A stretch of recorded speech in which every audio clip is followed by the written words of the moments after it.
পালিয়ে আছিস এখানে, আমার হাত থেকে পালাবি? ওঠ, এত বড় সাহস!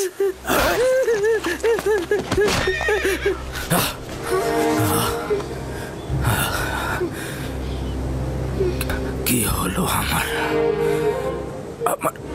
বুকের ভেতরটা? না জানি আমার ইউসুফ কোথায় আছে, কোন বিপদে আছে। শান্ত হন খোদার নবী। আমার ইউসুফ কোথায় আছে? কেমন আছে আমার ইউসুফ?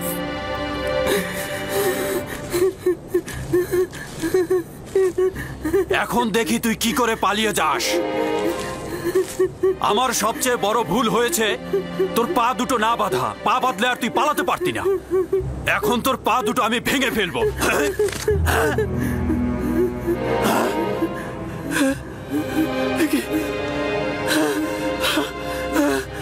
আমার হাত, আমার হাত।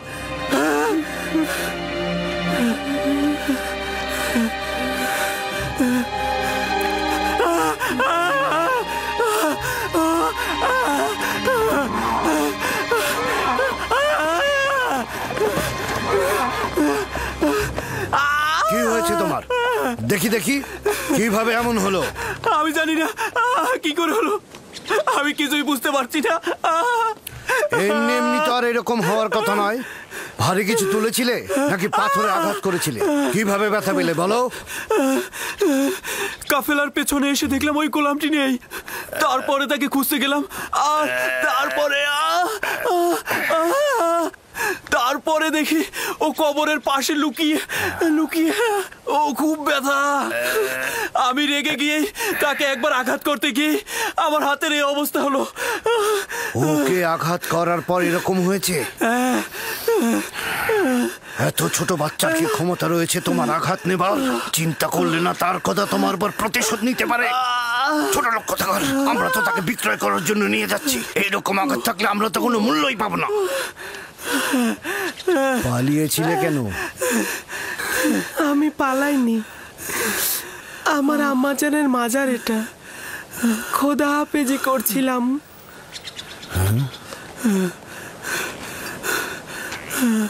গোলামের নাম নিশানা নেই, কিন্তু জাঁকজমকপূর্ণ কবর দেখছি। গোলামের মায়ের কবর তো এরকম হতে পারে না। তুমি কে বলো তো?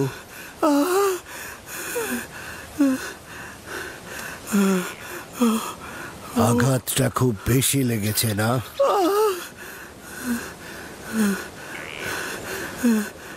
তুমি কি জানো তুমি পালিয়ে গেলে ওর উপর কি ঝড়টাই না যেত? ও আসলে খারাপ মানুষ নয়। আমার শাস্তির ভয় আসলে এরকম করেছে।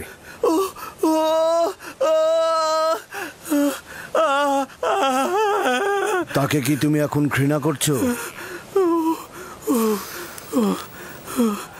আমাকে ঘৃণা করতে শেখানো হয়নি। সাব্বাস পুত্র। যদি তাকে তুমি ক্ষমা করো তাহলে আমি তোমার বাঁধন খুলে দেব। আমাকে আর আঘাত করবে না তো?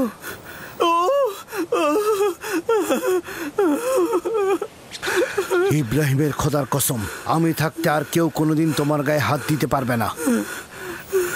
একাত্মবাদী খোদা মানো? আমি মালিক ইবনে ইবনে আল কাইদ ইবনে ইসমাইল ইবনে ইব্রাহিম। আমি ইসমাইল জাবিউল্লাহর বংশধর। তুমি কার সন্তান? আমিও সন্তান। কার সন্তান? আমি কূপের সন্তান। তাহলে বলতে চাচ্ছ না কে তোমার পিতা? বললাম তো আমি কূপেরই সন্তান। তুমি কালকে যে কূপটা দেখেছ, আমি সেখানেই জন্মেছি। হকের বার্তাবাহক আমার উপরে জাহির। আমি আর তোমাকে কখনো পরিচয় জিজ্ঞেস করব না। ইচ্ছে হলে পরিচয় দেবে, না হলে দেবে না। কিন্তু ওকে তুমি ক্ষমা করে দাও।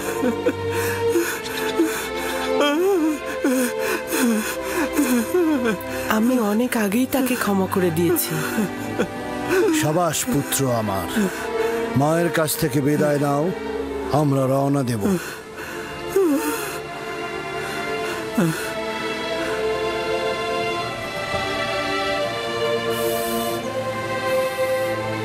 সবাই প্রস্তুত হও, আমরা এখনই রওনা করব।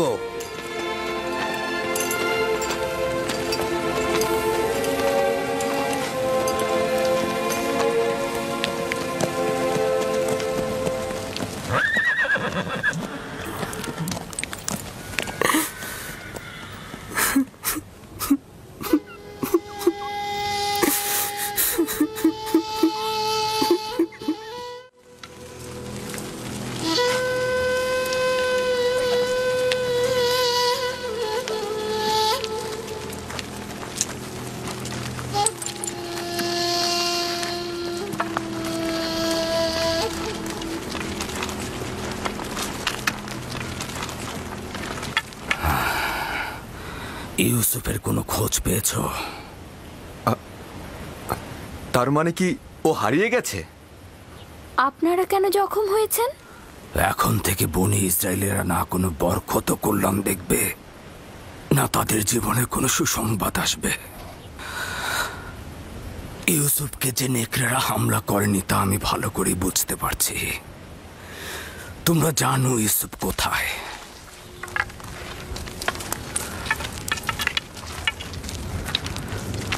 লাবি, আমি তোমার কাছে ইউসুফকে অর্পণ করেছিলাম। তুমি না থাকলে আমি ইউসুফকে মরুভূমিতে পাঠাতাম না। তুমি কেন লক্ষ্য রাখলে না? লাভি, ইউসুফ কোথায় বলো? আমি জানি তোমরা জানো ইউসুফ কোথায়। বলো ইউসুফ কোথায়? আমার ইউসুফকে এনে দাও, আমার ইউসুফকে এনে দাও, ইউসুফকে এনে দাও আমার। আমার ইউসুফ কোথায়? কোথায় আমার ইউসুফ? আমার ইউসুফকে এনে লিয়া, দাও, এসব বন্ধ করো। আমার ইউসুফকে এনে দাও। ওকে ছেড়ে দাও লিয়া, ছেড়ে দাও। এসব কি লাভ আর? আমার এসব ইউসুফ। করে কোনো লাভ নেই। ছেলেটার কিছু বিষয় আমার অদ্ভুত লেগেছে। জানি না তোমরা লক্ষ্য করেছো কিনা। তুফানে পথ হারিয়ে না ফেললে আমরা কিন্তু এ পথে আসতাম না। আর ঘোড়াগুলো যদি কূপের কাছে থেমে না যেত আমরাও থামতাম না। আর যদি তৃষ্ণার্ত না হতাম তাহলে পানীয় উত্তোলন করতাম না। এই সব কিছু খোদার ইচ্ছায় ঘটেছে, নইলে এই গোলাম আমাদের নসিবে আসতো না। যা তোমার রিজিকে থাকবে তা তুমি পাবেই, সেটা তুমি চাও বা না চাও। এর মধ্যে আবার কিছু জিনিস আছে যেটা একেবারে তোমার হাতে তুলে দেয়া হবে, যেটা তোমাদের নিজেদের কিসমত, যা খোদাবান্দা স্বয়ং নির্ধারণ করে দিয়েছেন সেটার কাছে পৌঁছতে পারো। খোদা তাআলার অশেষ রহমতে এই সফরে এই গোলাম আমাদের নসিবে ছিল।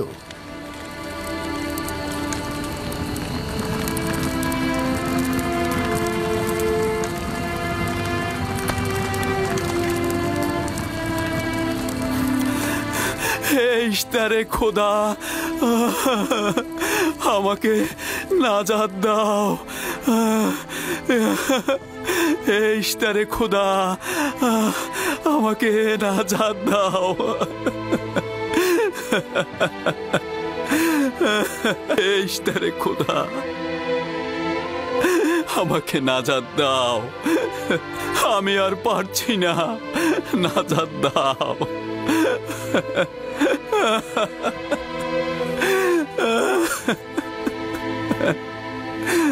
নাজাত দাও। এই ইশতারে খোদা, আমাকে নাজাত দাও।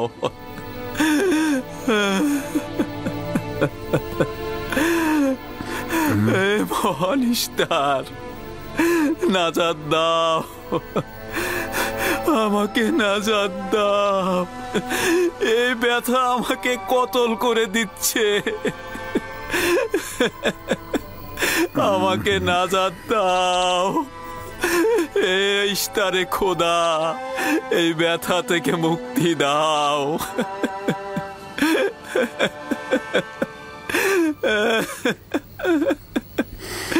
নাজাত দাও, নাজাত দাও।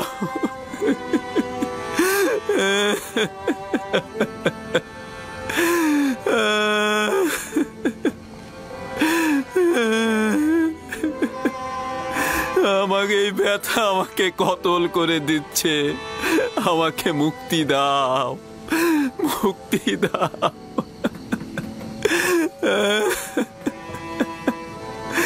আমাকে নাজাত দাও, আমাকে নাজাত দাও। এই ইশতার, আমাকে নাজাত দাও।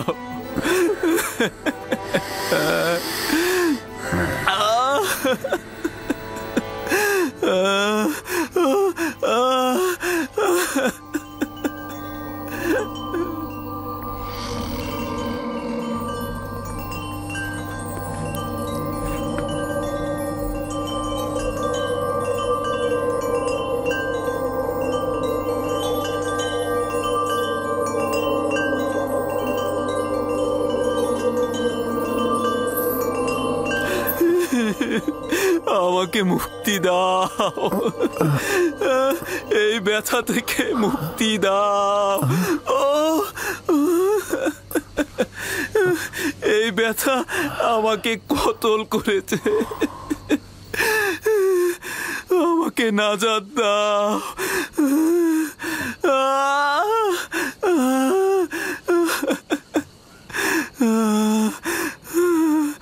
আমাকে নাজাত দাও।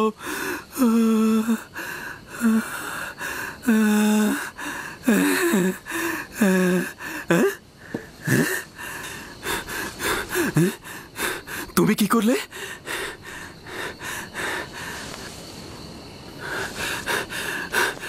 তোমার হাতগুলো আমাকে সাফা প্রদান করেছে। আমি তো কিছুই করিনি, সবাই তো এটাই করে। একটু মালিশ করে দিলেই তো ব্যথার পরিবর্তন হয়। কিন্তু এর আগে জনাব মালেক আমার হাতে কত কিছু দিল, মালিশ করলো। কই, তখন তো ব্যথা কমলো না? এখন তো ব্যথা নেই।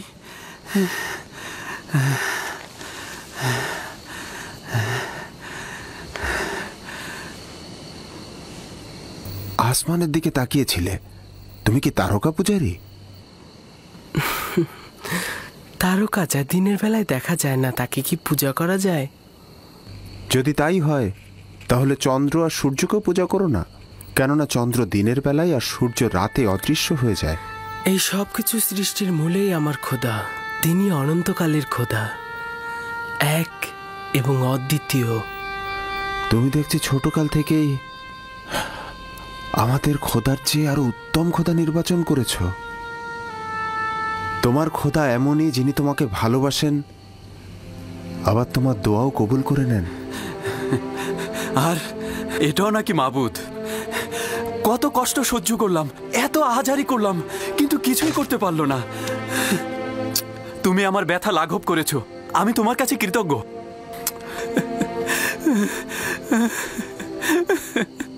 আমি তোমার কাছে কৃতজ্ঞতা জ্ঞাপন করছি। এই কয়েক ঘন্টায় ব্যথায় আমার জান যাবার উপক্রম হয়েছিল। আমি তোমাকে চর মারার জন্য তোমার কাছে ক্ষমা প্রার্থনা করছি। চরটি ভালো ছিল। যদি চর আপনার হেদায়েতের কারণ হয় তাহলে আমি সন্তুষ্ট। এই এলাকার অধিবাসী হিসেবে এখানকার সব পথ সম্পর্কে আমি অবগত। প্রতিবার আমি কাফেলারদের পথ দেখাই, কিন্তু এবার মনে হচ্ছে তুমি আমাদের পথ দেখাবে। হেদায়েত তার হাতে। তিনি যাকে চাইবে হেদায়েত করবে, যাকে চাইবে না হেদায়েত করবে না, তাকে অন্ধকারে ডুবিয়ে রাখবে।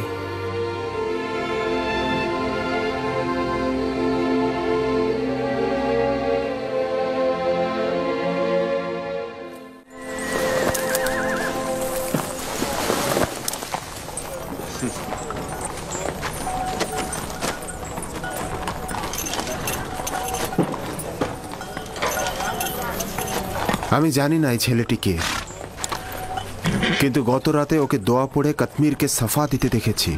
ওর আসমানে খুদার কাছে ওর দোয়া কবুল হয়। সম্ভবত ও খুদার আশুলিয়া। কাশ্মীরের সাফা প্রাপ্তির সঙ্গে ওর খোদার আশুলিয়া হওয়ার সম্পর্ক নেই। গতকালই তো বলেছিলাম, ইউসুফ যদি ওকে ক্ষমা করে তাহলে সে সাফা পাবে। কিন্তু আপনি আমার খোয়াবকে কি বলবেন? আমি খোয়াবে দেখেছি ও যেদিক দিয়ে যাচ্ছে সেদিকে সবুজ গাছে ভরে যাচ্ছে। খোয়াব তো কোনো মানদণ্ড হতে পারে না।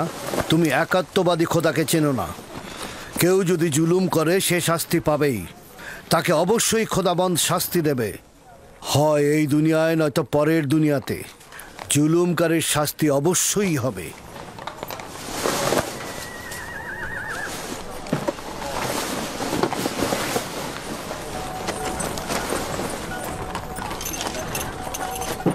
এই অঞ্চলটি সবুজ ও আনন্দময় ছিল, কিন্তু এবছর অনাবৃষ্টিতে আমাদের ফসলগুলো সব ঝুঁকির মুখে। আমি এই অঞ্চলের বাসিন্দা। যদি বৃষ্টি না হয় তাহলে দুর্ভিক্ষে সব শেষ হয়ে যাবে।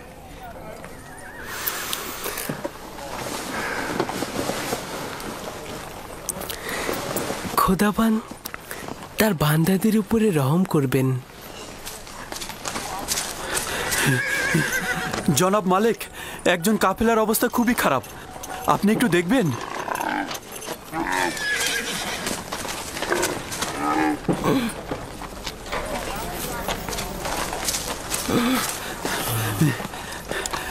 জনাব মালিক, উনি আগে থেকে বিমার ছিলেন, কিন্তু আজকে খুবই খারাপ অবস্থা।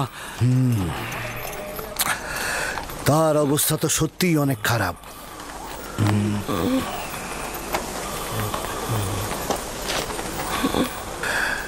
তার তো নিঃশ্বাস আসছে আর যাচ্ছে। এই যাত্রায় তো মনে হয় না আর টিকবে। কিন্তু উপায় কি? তাকে এভাবে ফেলে রেখে তো আমরা যেতে পারি না। গতিময় বিছানা তৈরি করো আর সেটা গাধার পিঠে বেঁধে দাও। গাধায় কাফেলাকে অনুসরণ করবে।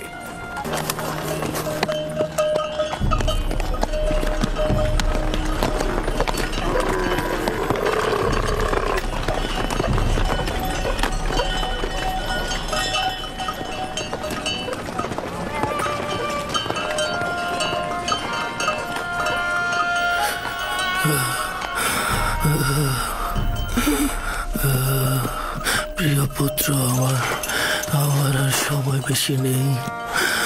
আমি আর বেশিক্ষণ বাঁচব না। তুমি চলে যাও, আমি মারা পড়বো। আমি আছি আপনার কিনারায়। চলে যাও। আপনি উত্তেজিত হবেন না। মৃত্যু ও জীবন খোদার হাতে। তিনি কাউকে নিরাশ করেন না।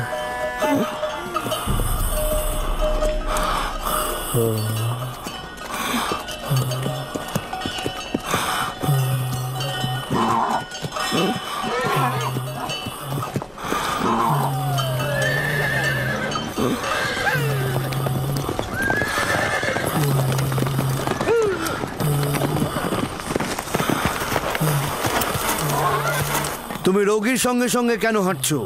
আমিও নিষেধ করেছি, কিন্তু আমার কথা শুনছেই না। আমি তাকে একা রেখে যেতে পারবো না। আপনি অনুমতি দিন, আমি তার সঙ্গে থাকবো। তার বিমারি কঠিন পর্যায়ে গিয়েছে। এখানে তো তোমার কিছু করার নেই। খোদাবান সাহায্যকারীদের ভালোবাসে। আপনি চিন্তিত হবেন না। লক্ষ্য রেখো ওর দিকে।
জনাব ফালেক, জনাব ফালেক, দেখুন উনি একেবারে সুস্থ হয়ে গেছে।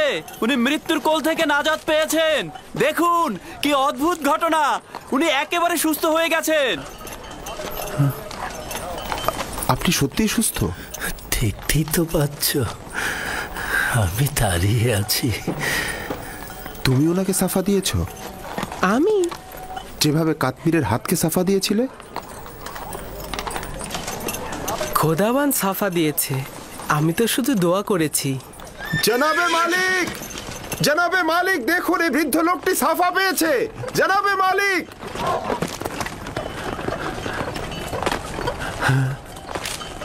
আচ্ছা, তুমি এই বিমার লোকটির সাথে থাকার জন্য কেন জোরাজুরি করছিলে?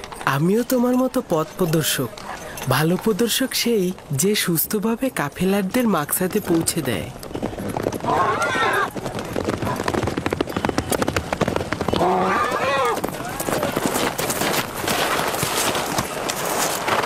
ব্যাপার কি? সবাই থেমে গেলে কেন? ইউসুফ আমাকে বলল এই গতিময় বিছানা থেকে নেমে এসো। আমি নেমে আসলাম। তুমি তো দেখতেই পাচ্ছ আমি এখন সম্পূর্ণ সুস্থ।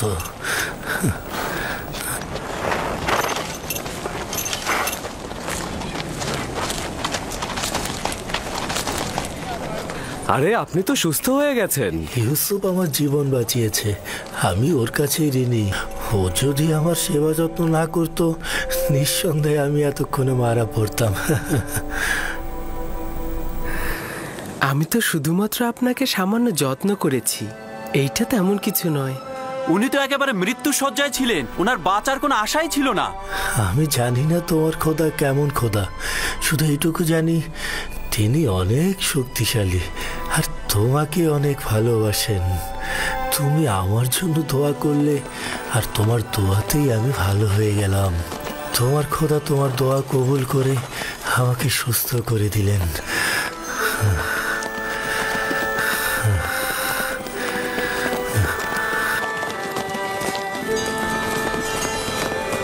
সবাই রওনা করো।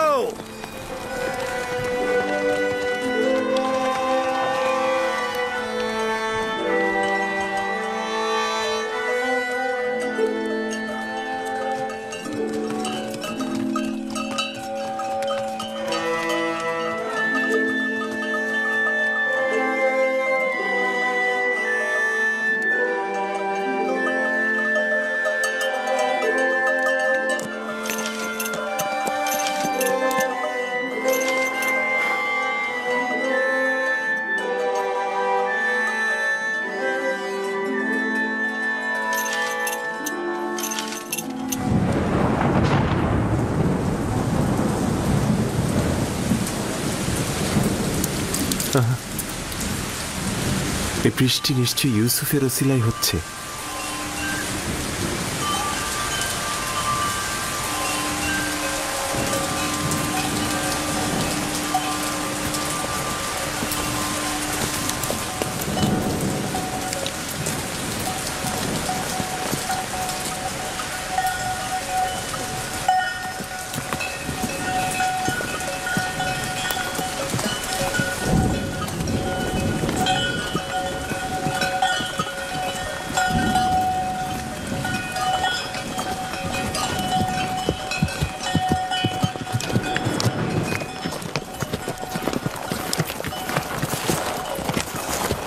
ওই সামনে মিশরের সীমানা, খুব বেশি সময় লাগবে না, অর্ধ দিনের মধ্যেই আমরা ওইখানে পৌঁছাবো।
কি হয়েছে?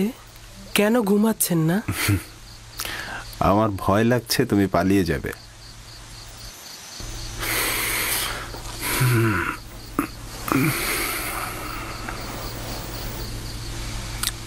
আসলে তুমি কে?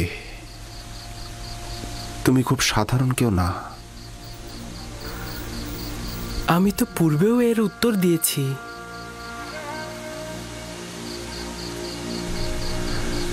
আমার খোদা তোমার খোদার থেকে দুর্বল আর অক্ষম।